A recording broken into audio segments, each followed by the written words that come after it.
E não tendo que comer, Jesus chamou a si os seus discípulos e disse-lhes: tenho compaixão da multidão, porque já 3 dias que estão comigo e não tenho que comer.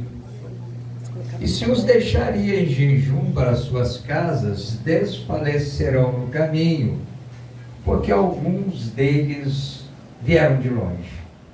E os seus discípulos responderam-lhe: donde poderá alguém satisfazê-los de pão aqui no deserto? E perguntou-lhes: quantos pães tendes? E disseram-lhe: 7. E ordenou à multidão que se assentasse no chão. E tomando os 7 pães, e tendo dado graças, partiu-os, e deu-lhes aos seus discípulos para que os pusesse diante deles. Puseram-nos diante da multidão. Tinha também uns poucos peixinhos, e tendo dado graças, ordenou que também pusesse diante. Comeram e saciaram-se, e dos pedaços que sobrejaram, levaram 7 alcovas. E os que comeram era quase 4.000, e os despediu. Vamos orar? Senhor nosso Deus e bondoso Pai, é sobre o nome santo e precioso de Jesus, o teu Filho muito amado, que nós estamos diante da tua palavra, Pai querido. Que o Senhor possa falar aos nossos corações, que o teu Santo Espírito, Pai amado, possa nos conduzir para que nós sejamos saciados da tua palavra, do teu pão, em nome de Jesus. Amém. Pode se sentar, meus irmãos. Obrigado. Aqui então, meus amados, nós estamos diante da segunda multiplicação dos pães. Mateus também vai trazer essa narrativa no capítulo de número 15, lá nos versículos 29 ao 39. Mas é interessante que Marcos já houvera narrado no capítulo 6 a primeira multiplicação. E é lógico que Mateus fizeram o mesmo. E agora Jesus repete o milagre. O milagre do pão. Ele que houvera dito, e João houvera registrado no capítulo 6, que eu sou o pão vivo que desceu do céu. E ainda, meus irmãos, como é culto de Santa Ceia. Eu gosto muito quando Mateus registra no capítulo 26, Jesus com os seus discípulos para comer o pão e beber o vinho. Porque o pão, ele vai ser representado ali, ou ele vai representar a carne de Jesus rasgada, quebrada, a favor não só dos 12, mas a favor de uma humanidade. E Jesus, ele aqui, voltando para o texto, se preocupa, como ele ainda se preocupa comigo e com você, porque a multidão está com ele. Muitos argumentam que a multidão estava com ele somente por por causa do pão. Mas o fato é que havia uma multidão junto com o Senhor, junto com o Mestre, já há 3 dias. Quando nós pensamos na morte horrenda, morte de cruz e ressurreição, Jesus morre e ele ressuscita ao 3º dia. Aleluia.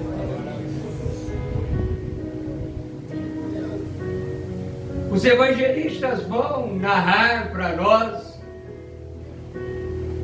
cada um deles com a sua visão, e a maravilha do Evangelho é exatamente isso.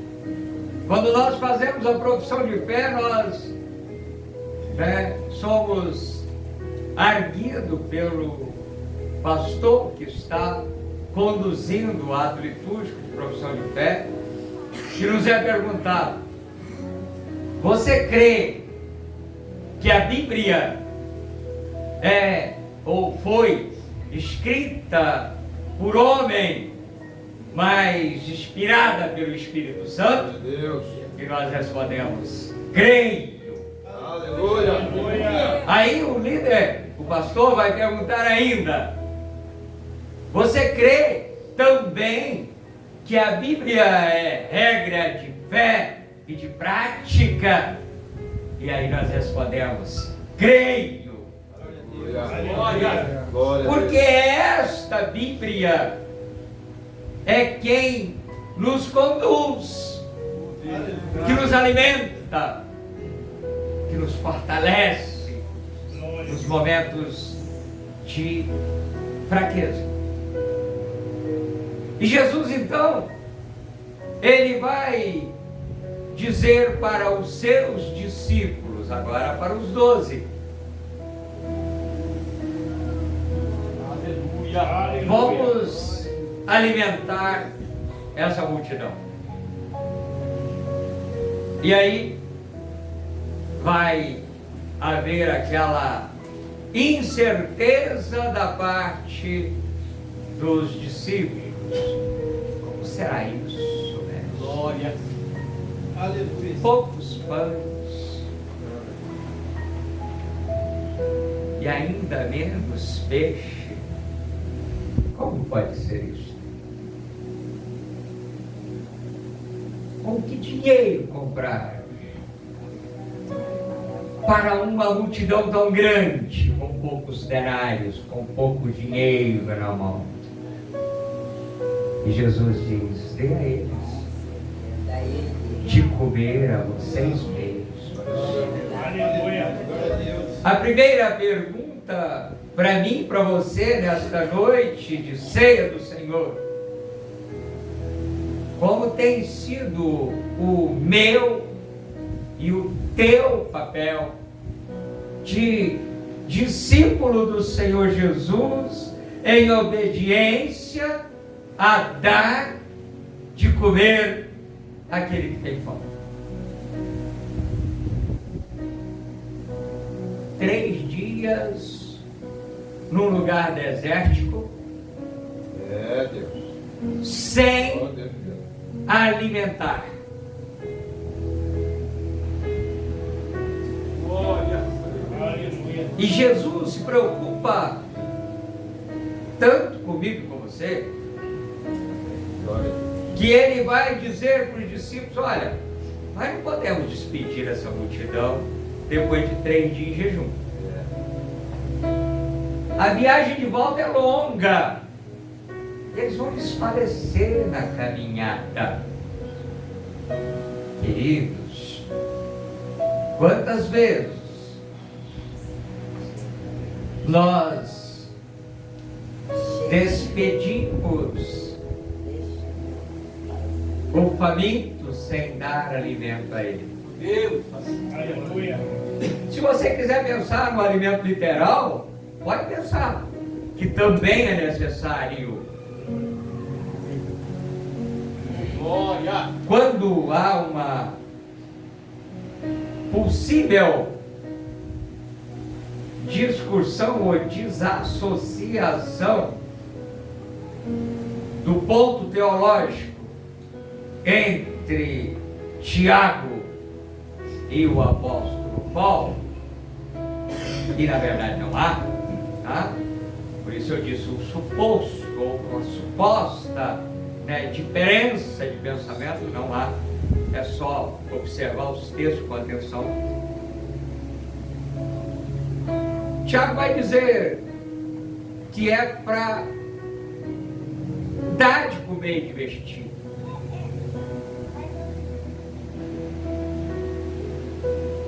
Mostrar a fé através do ato concreto. Eu me recordo, amados, ainda muito jovem, menos de 18 anos, ainda na igreja católica apostólica romana, não só veja coisas ruins lá não, tem muita coisa boa, tá? Um alerta para mim e para você. E às vezes nós temos mania de só olhar coisas ruins lá em determinados arraiais. E eu fazia parte de um grupo de jovens que Deus houvera despertado para nos incomodar com a necessidade do outro. Eu trabalhava numa loja de comércio e aos sábados fechávamos a loja ao meio-dia e sem almoço, sem nada. Eu ia para um bairro, eu estou falando de mim, mas não sou eu sozinho, fazia parte de um grupo, tá, irmãos? Então vou mudar a frase. Nós íamos para um bairro lá em Juiz de Fora, muito carente, chamado bairro Santa Efigênia, para discipular algumas crianças que tinham sede de aprender a respeito do Evangelho. E o que nós observamos lá? Observamos que os primeiros meses não estava tendo rendimento. Por quê? E conversando, percebemos que aquelas crianças quase que numa totalidade não tinha comida em casa. E aí nós usamos a estratégia que Deus nos deu. Pedíamos durante a semana quem podia ajudar e preparávamos o material do lanche. Iniciava a catequese, dava meia hora só de catequese, parava e dava o lanche. E depois do lanche voltava a catequizar, voltava a ensinar. O resultado foi sobremodo. Muitas outras histórias daquele bairro eu tenho de experiência para contar. Nesse mesmo tempo, irmãos, eu fazia parte também de um outro departamento, que era a visitação dos enfermos e visitação dos encarcerados. Hoje quase nenhum de nós fazemos isso mais. Eu próprio não tenho, quase não faço. Visitação dos enfermos, quando sou solicitado, eu vou com o maior prazer, mas falta tempo para fazer, irmãos. E Jesus aqui está preocupado, porque vão desfalecer na caminhada. Tem que alimentar.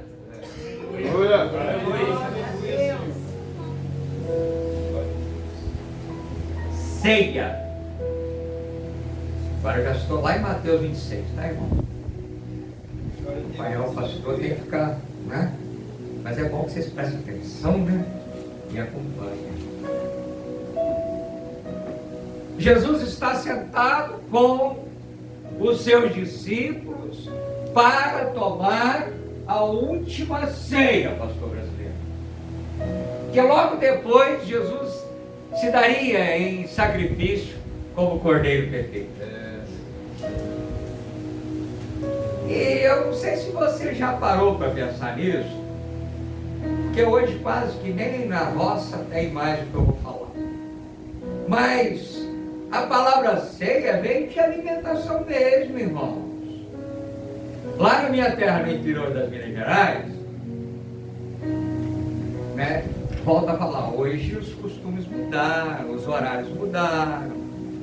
Mas quando era bem garoto, o papai ia para a roça trabalhar e muito cedo ainda a gente ia levar o almoço. Quando era o horário que nós normalmente almoçamos, por volta de 11 e pouca, meio-dia, já tinha que levar a janta.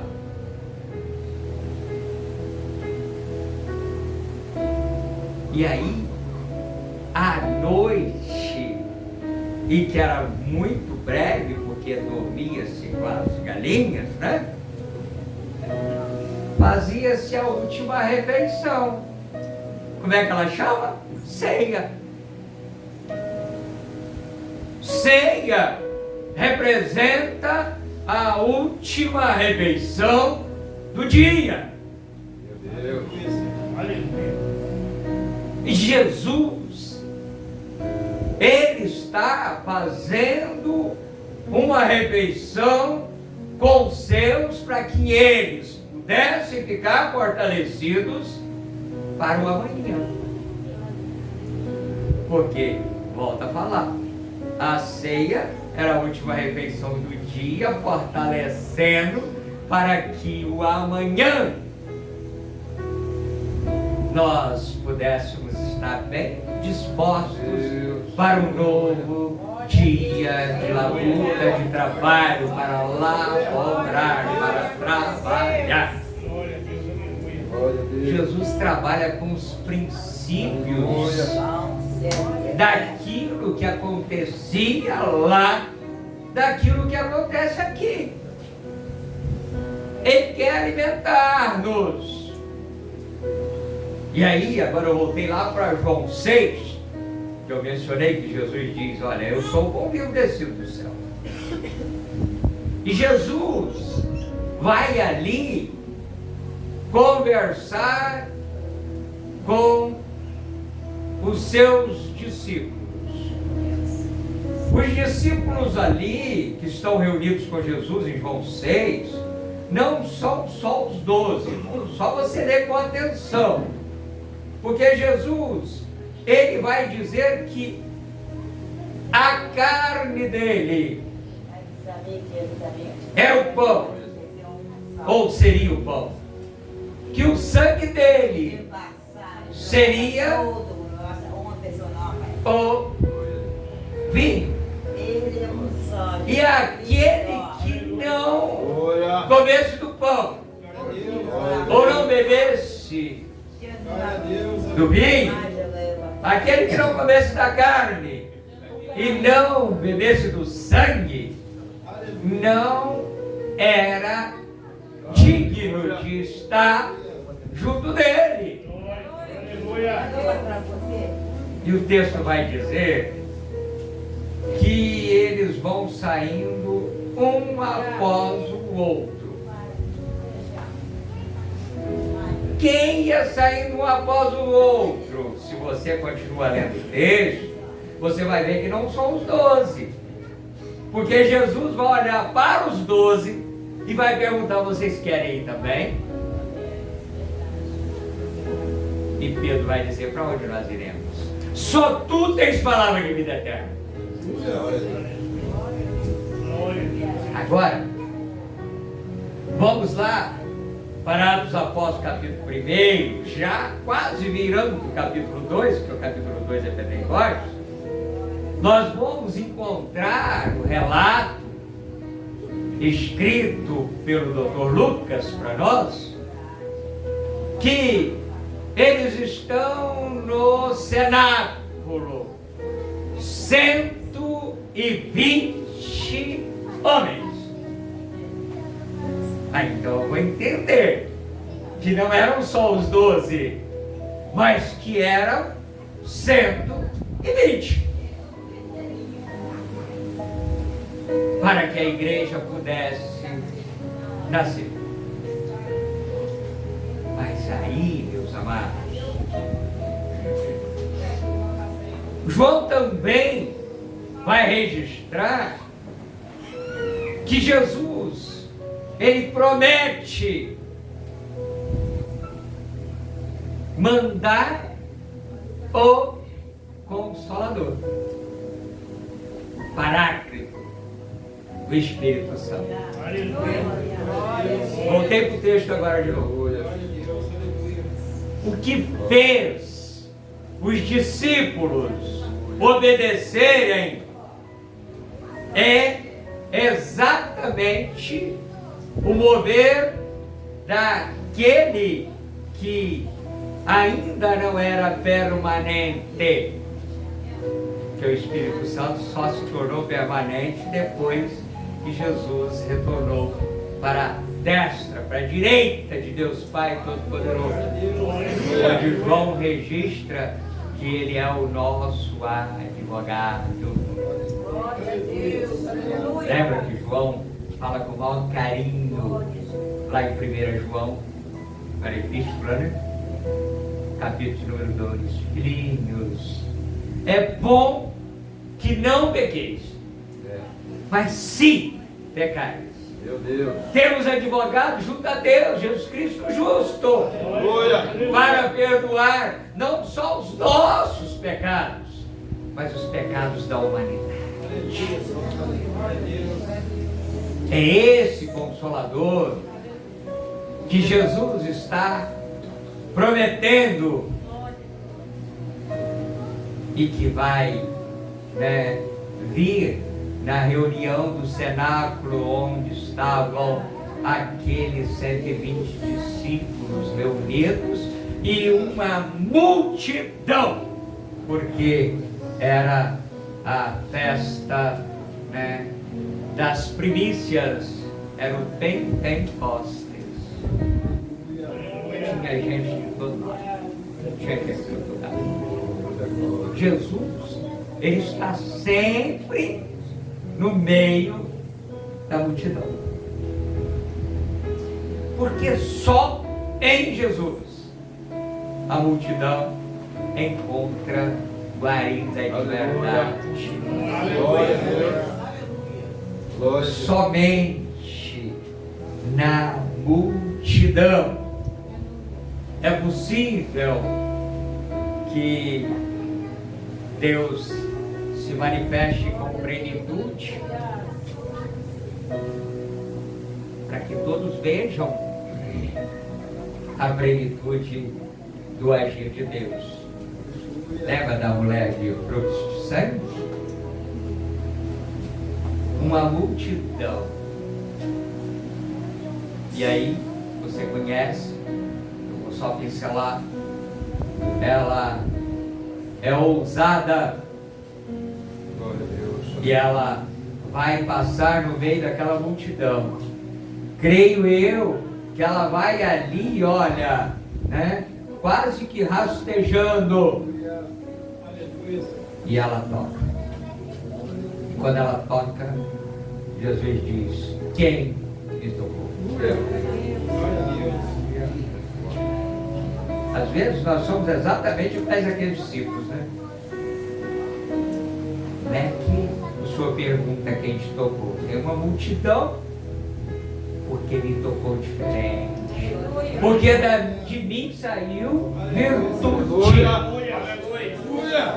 Deus. Glória a Deus, aleluia. Jesus alimentou por duas vezes, primeira multiplicação, segunda multiplicação, sempre sobrando um quantitativo para indicar que ele é suficiente para alimentar as multidões, sempre sobrando, nunca faltando. Deus. Aleluia. Eu já estou caminhando para encerrar. Falamos do pão, né? Agora, rapidinho, você se lembra do primeiro milagre de Jesus, né? João vai narrar lá no capítulo de número 2, as bodas de Caná, lá na Galileia. Faltou vinho. E como faltou vinho, a alegria iria cessar. E aí, Jesus não permitiu que a festa acabasse, não permitiu que a alegria acabasse.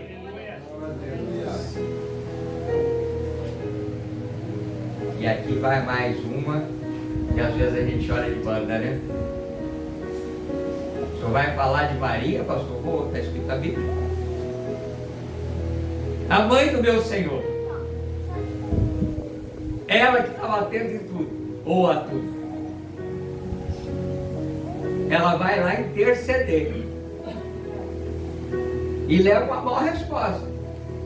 Quando eu falo desse texto, eu costumo dizer, né?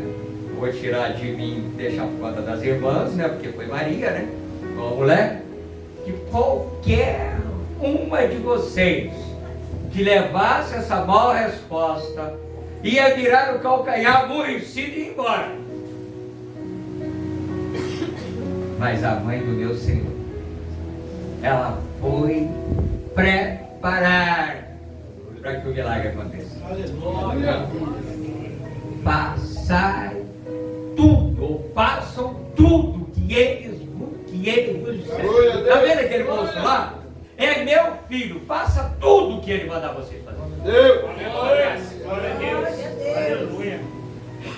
As talhas estavam lá. Potes preparado que era usado para purificação. Ali era casamento, não era momento disso. E Jesus disse para eles: encha de água. E eles obedeceram, porque houveram sido orientados.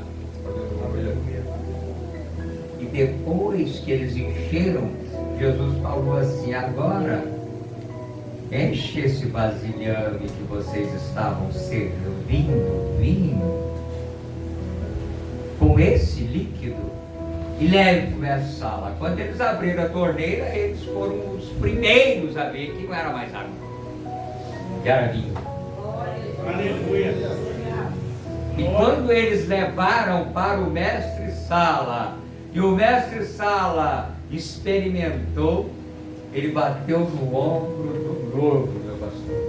E ele disse: você está de parabéns. Porque é comum servir do bom vinho no começo. Quando estão embriagados, serve-se do pior. Tu não, servistes do melhor até o fim. Aleluia. Aleluia. O vinho não pode acabar. O pão não pode acabar. Aqui é a casa do pão. Aleluia. E o pão não pode faltar à mesa. O vinho não pode faltar à mesa.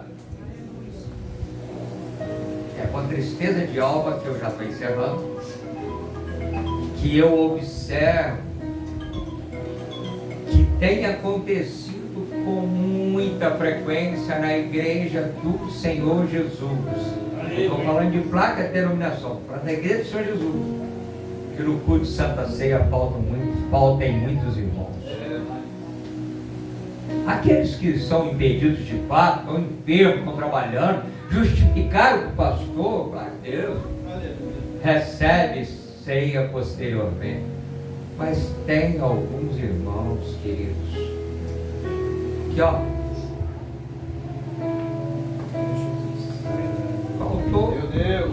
E fica por isso mesmo. Encerrando mesmo. O apóstolo Paulo se preocupava. E lá em 1 Coríntios 11 ele vai falar a respeito da ceia do Senhor e como a ceia estava sendo servida. Eu não vou entrar aqui porque é tema para outra ministração, mas estava sendo servida sem compromisso, estava sendo servida de qualquer jeito. Mas eu glorifico o nome de Jesus, que ainda existe um remanescente, irmão. Ainda existem homens e mulheres que têm compromisso e que têm alegria de se assentar à mesa, que têm alegria de comer do pão e beber do vinho, de comer da carne quebrada e beber do sangue vertido na cruz de Calvário. Que Deus possa continuar trazendo alimento e alegria para os nossos corações. Que nós possamos continuar jubilando na presença do nosso Deus. E que a cada dia que for de compromisso nosso, nós possamos ser instrumento para alimentar outros.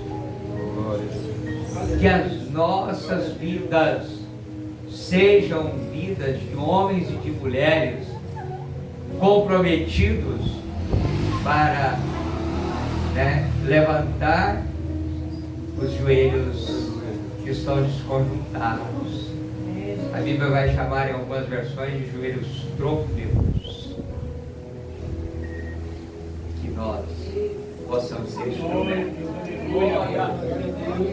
Pastor, ele pastoreia,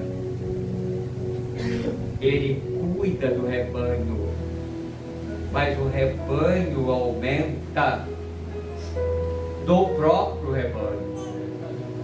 Ovelha gera novas ovelhas. E aí, eu não vou fazer o gesto aqui não, mas eu tive um professor no seminário, pastor angolano, de nome Depressa Manuel. E ele ensinava para nós, fazendo gesto. Eu não vou fazer o gesto não, tá, irmão? Ele saía pelo meio da sala andando depressa, como se fosse um soldado marchando, e ele ia movimentando a mão e dizia assim: o evangelista, ele evangeliza, evangeliza, evangeliza, evangeliza, evangeliza. Aí quando ele voltava, ele dizia: o pastor, discipula, discipula, discipula, discipula e discipula. Ah, então é o evangelista, pastor. Queridos, evangelistas somos cada um de nós. Apóstolo Paulo diz que nós somos carta, não escrita com tinta, mas escrita pelo Espírito Santo. Ainda na segunda carta aos Coríntios, ele vai dizer que nós somos o bom perfume de Cristo. Isso é que faz a igreja prosperar. Isso é que faz a igreja do Senhor Jesus crescer. Compromisso meu e seu com o evangelho que é genuíno, que é verdadeiro, que é transformador. Aleluia. Aí, meus amados, pode ter certeza que a multidão vai ser alimentada e não vai faltar pão e não vai faltar peixe, porque quem faz o milagre é o Senhor da igreja. Aleluia. E nós somos instrumento dele para que o milagre aconteça. Glória a Deus. Amém? Aleluia.